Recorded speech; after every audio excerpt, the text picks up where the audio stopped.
There's one scene in Kelly Reichardt's Certain Women that leaves me unnerved.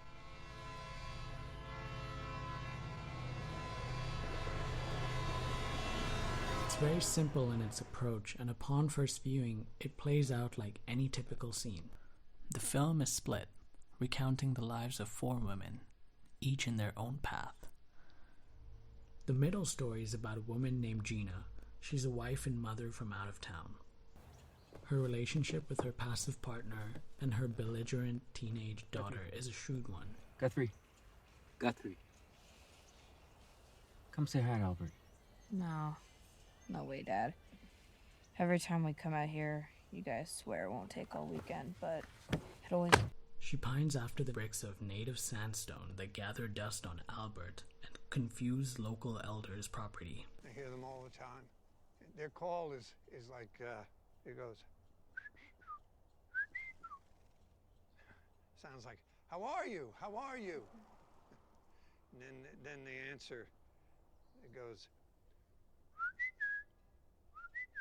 I'm just fine. I'm just fine. Albert holds dear memories of his childhood and his environment.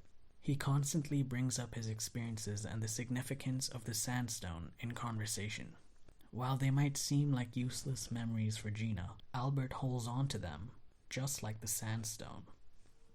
What's eerie about this scene is the reminder of mortality that piles up around Albert and Gina.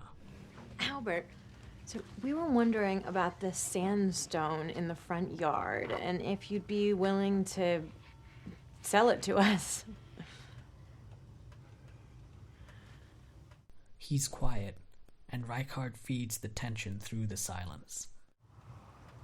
Have you talked to Kyle Yazzie lately? Albert ignores Gina and instead addresses Gina's clueless husband. There's a clear comment on women being the outsider, and Reichardt manages to fit a tale of politics, even in simple exploration.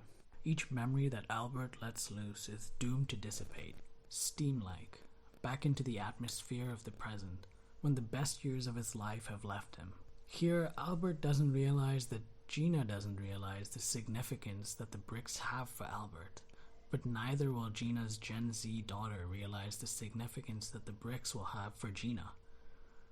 The daughter holds up a mirror to her mother, reflecting back the sullen opportunist that Gina is. The daughter is as obsessed with the monotonously present unreality of her iPhone as the mother is stuck on her shiny dreams of grills made from the native sandstone. We did tell her that we weren't going to keep her out here all day. God, you really can't help it. What? Making me the bad guy. Always. Whatever. No one within the film realizes any of this, but we see it all.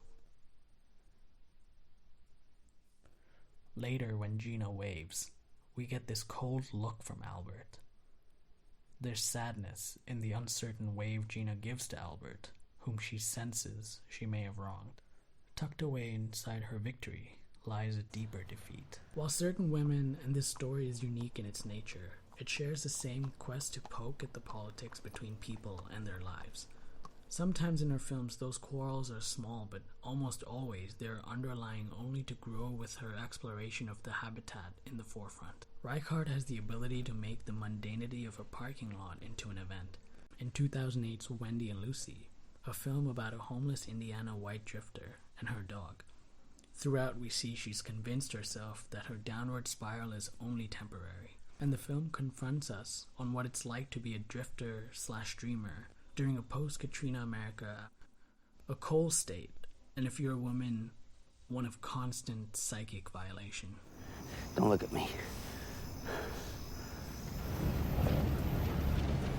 I'm out here. Just trying to be a good boy.